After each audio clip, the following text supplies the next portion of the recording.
کرتے ہوئے فرمایا کہ ہر انسان کے اوپر کچھ نہ کچھ حقوق ہے، ہر ایک کے الگ الگ حقوق قرآن کریم میں احادیث نبویہ میں متعین کیے گئے۔ اگر ان حقوق کی پاسداری کی جاتی ہے، ان حقوق کو ادا کیا جاتا ہے، تو معاشرے کے اندر امن و سکون قائم رہتا ہے۔ وہ معاشرہ ایک مثالی معاشرہ بنتا ہے۔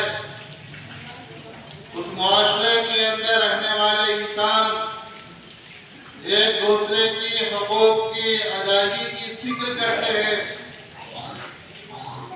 تو گویا ان کی دنیا کی زندگی ہی جنت بن جاتی ہے۔ آج کل ہمارے معاشرے کے اندر جتنی بھی برائیاں، پریشانیاں، تباہیاں ہو رہی ہیں، وہ صرف اس وجہ سے کہ ہم دوسرے کے حقوق ادا نہیں کرتے اور اپنے حقوق کا ہم مطالبہ کرتے ہیں۔ ہمارے ذمہ جو حقوق ہے وہ ادا کرنے کے لیے تیار نہیں۔ ابھی اس آیت کے اندر اللہ تبارک و تعالیٰ نے فرمایا کہ رشتہ داروں کے حقوق ہے، پڑوسیوں کے حقوق ہے۔ صرف پڑوسی ہمارا وہ نہیں ہے جس کا گھر ہمارے گھر کے بازو ہے، پڑوسی وہ بھی ہے جو ہمارے ساتھ اٹھتا بیٹھتا ہے۔ ہم سفر میں ہم ساتھ ہوتے، ہماری سیٹ کے بازو جس کا سیٹ ہوتا ہے وہ ہمارا پڑوسی ہوتا ہے۔ اس کا بہت وسیع مفہوم ہے، لیکن جو ہمیشہ دائمی پڑوسی وہ یہ ہے، چاہے مسلمان ہو یا غیر مسلم ہو، پڑوسی میں ہونے میں وہ ہمارا برابر کا حقدار ہے۔ جس طرح مسلمانوں کے ساتھ میں برتاؤ کرنا ہے، غیر مسلم اگر ہمارے بازو میں رہتا ہے، ہمارے گھر کے اڑوس پڑوس میں ہے، تو اس کے ساتھ ویسے حقوق ادا کرنے ہیں۔ حضور صلی اللہ علیہ وسلم فرماتے ہیں کہ جبرائیل علیہ السلام مجھے پڑوسیوں کے بارے میں اتنا زیادہ تاکید کرتے تھے کہ مجھے یہ گمان ہونے لگا کہ کہیں پڑوسیوں کا ہمارے میراث حصہ نہ متعین کر دیا جائے۔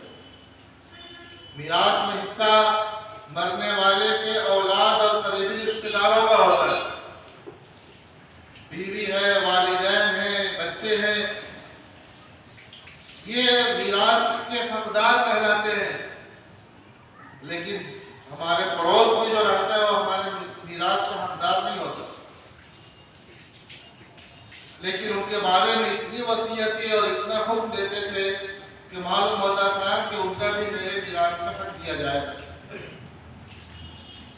آپ صلی اللہ علیہ وسلم نے فرمایا، حضرت ابو ہریرہ رضی اللہ تعالیٰ عنہ سے مروی ہے کہ من کان یؤمن باللہ والیوم الآخر، کہ جو شخص اللہ پر ایمان رکھتا ہو اور آخرت کے دن پر ایمان رکھتا ہو، فَلْيُكْرِمْ جَارَهُ، اسے چاہیے کہ اپنے پڑوسی کا اکرام کرے، اس کی عزت کرے، اس کا احترام کرے۔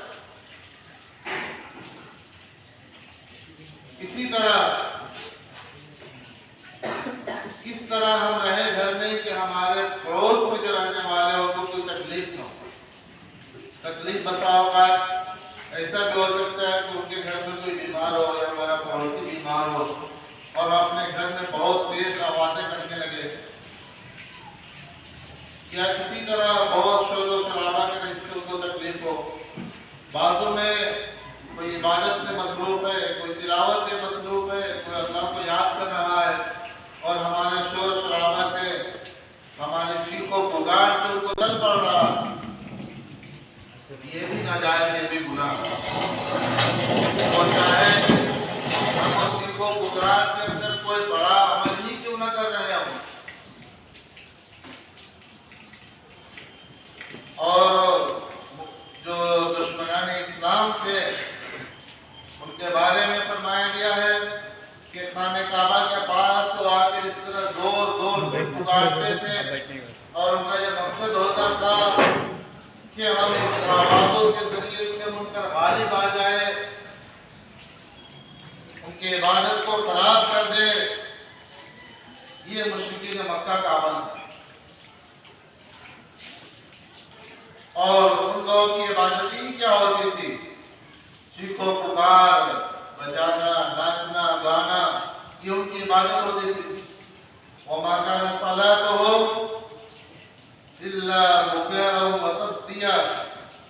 اور دوسری جگہ فرمایا ان کی حرکات و سکنات کو بیان کرتے ہوئے کہ وہ لوگ ایسا بہیو کرتے تھے کہ لعلکم تغلبون، کہ ان چیخ و پکار کی وجہ سے ہم ان پر غالب آ جائیں. یہ ان کا مقصد ہوتا تھا کہ ہماری آواز بلند ہوگی اور پست ہو جائیں گے. رسول اللہ صلی اللہ علیہ وسلم سے ایک شخص نے شکایت کی اپنے پڑوسی کے بارے میں، تو آپ صلی اللہ علیہ وسلم نے فرمایا کہ تم اپنے گھر کے سامان روڈ پر ڈالو اور جو بھی آتا جائے گزرتا جائے اس سے کہو کہ میرا پڑوسی مجھے تکلیف دیتا ہے. یہ بھی ایک احتجاج کا طریقہ ہوتا ہے کہ جب پڑوسی ظلم کرنے لگے اور اس کا مقابلہ نہ کر سکے، یہ بھی ایک طریقہ حدیث میں بیان کیا گیا. تو لہذا ہم پڑوسیوں کے حقوق ادا کریں. ان کے حقوق کیا ہے؟ یہ کہ ہماری زندگی ایسی ہو، ہمارا رہنا اٹھنا بیٹھنا، ہماری زندگی گزارنے کا طریقہ ایسا ہو کہ کسی وجہ سے ان کو تکلیف نہ پہنچے، ان کو کوئی نقصان نہ ہو. اس بات کا خیال رکھنا ہمارے لیے بہت ضروری ہے. ہم گھر میں دیوار میں کیلے ٹھوک رہے ہیں زور زور سے، اس سے آوازیں آ رہی ہے، دوسرے کے دیوار کے اندر جا رہا ہے، اس کو تکلیف ہو رہی ہے، کچھ بھی ہو سکتا ہے. اس لیے پڑوسیوں کا خاص خیال رکھنا چاہیے. یہ نہ دیکھیں کہ وہ مسلم ہے کہ غیر مسلم ہے، بلا تفریق مذہب و ملت.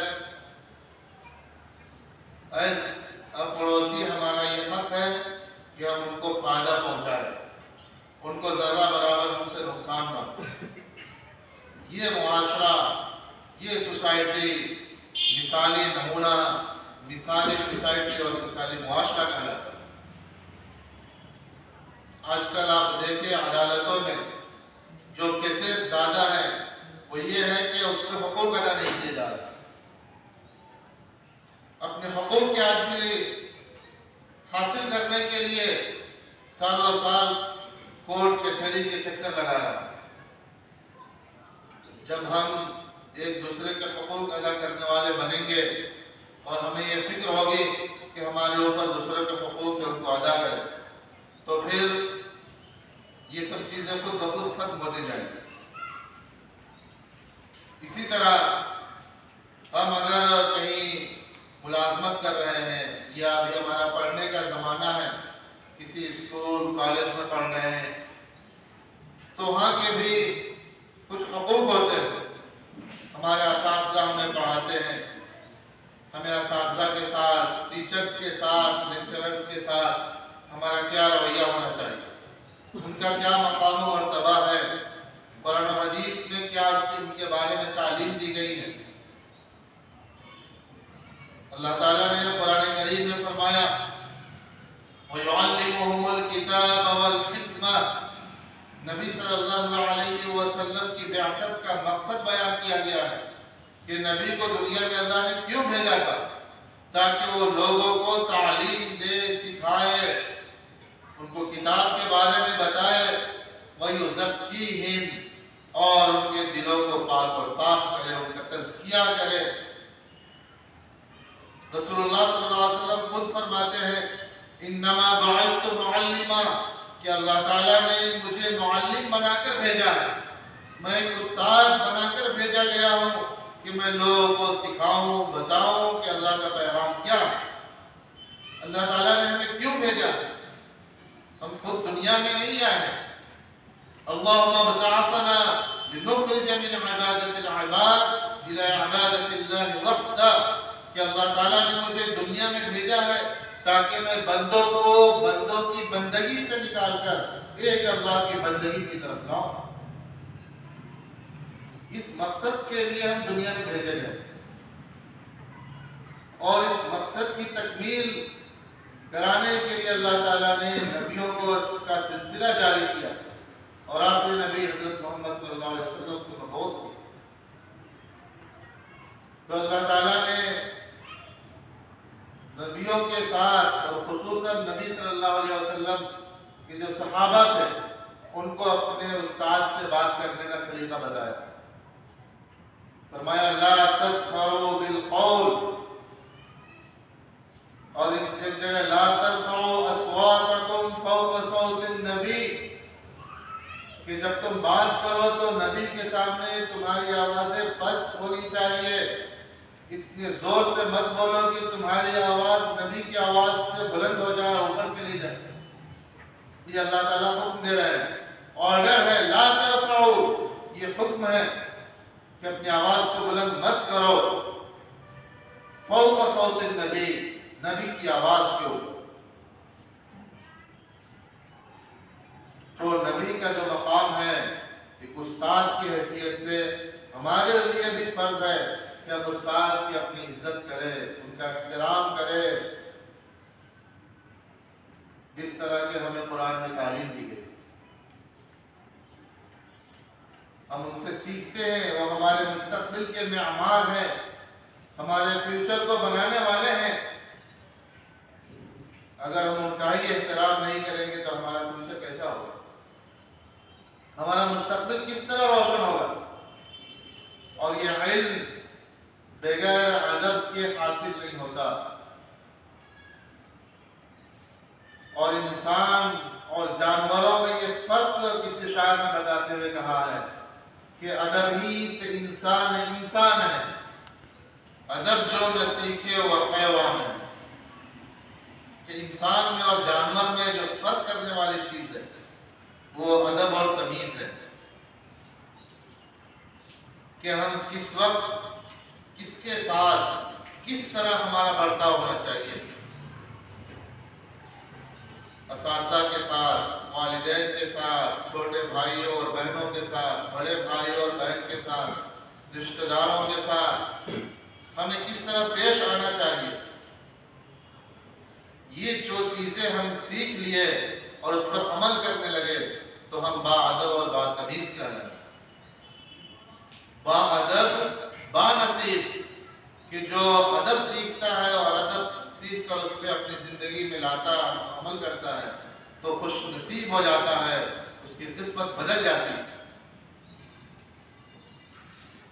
اور جو بے ادب ہوتا ہے وہ بد نصیب ہوتا ہے، اس کی قسمت خراب ہوتی ہے، اس کا فیوچر تاریک ہوتا ہے۔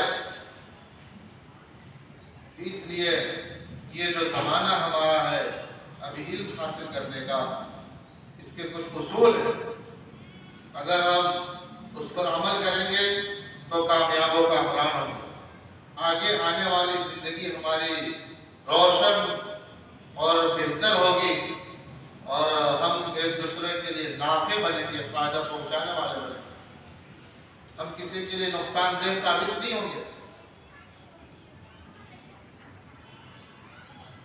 کہ وہ آپ صلی اللہ علیہ وسلم نے فرمایا کہ وہ شخص مومن نہیں ہے جس کی ایذا لسانیوں سے اس کا پڑوسی محفوظ نہ ہو، جس کی تکلیف سے دوسرے لوگ پریشان ہیں کہ تکلیف دہ شخص ہے، یہ جہاں جاتا ہے دوسروں کو تکلیف بھی پہنچاتا ہے، تو لہٰذا اس کا خیال رکھیں۔ اور اسی طرح ایک اہم بات کہ ہم کلاس میں جب کلاس میں ہوتے ہیں، کچھ بچے کیا ہے پڑھنے آتے ہیں، اس کی 2-3 قسمیں ہوتی ہیں پڑھنے والوں۔ کچھ بچے تو ایسے ہیں جو شوق سے آتے پڑھنے کے لیے، کچھ بچے ایسے ہوتے ہیں کہ ان کو ماں باپ زبردستی بھیجتے ہیں کہ ابھی تمہاری عمر پڑھنے کی ہے، پڑھو۔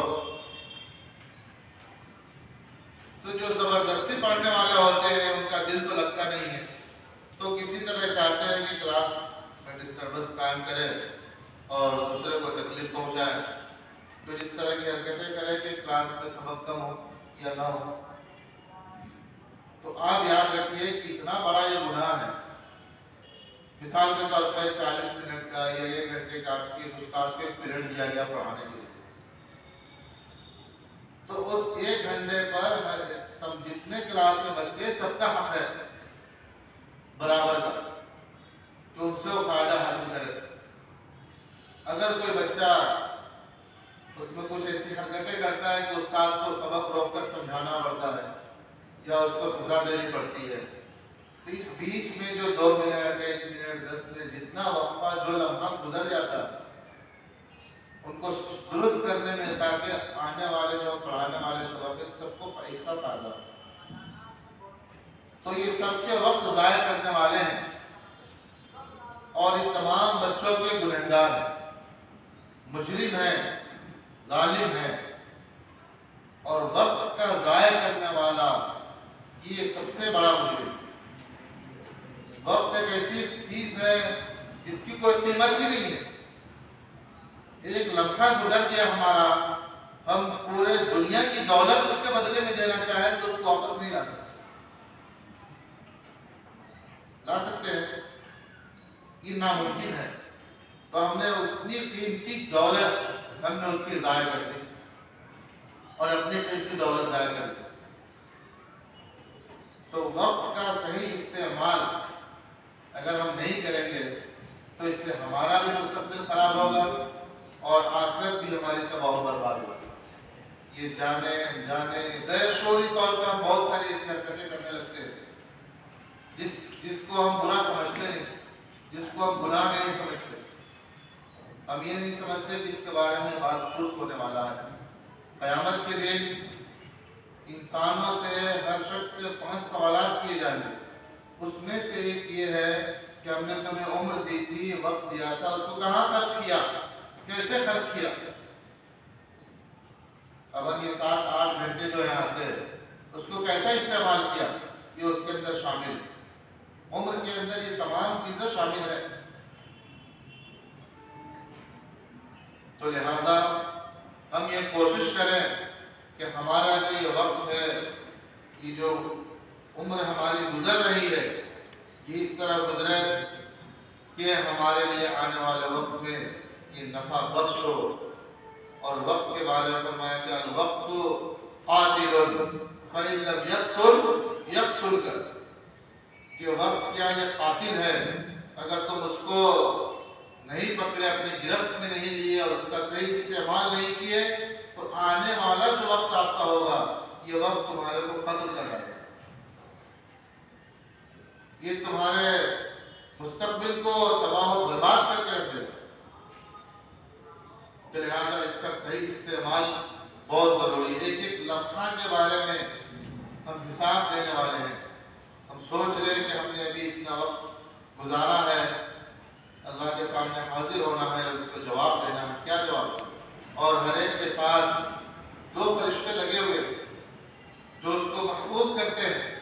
کرامن کاتبین، وہ لکھ رہے ہیں ہمارے کندھوں پہ سوال کہ ہم کیا کر رہے ہیں، ہمیں کیا کرنا چاہیے اور کیا نہیں کرنا چاہیے.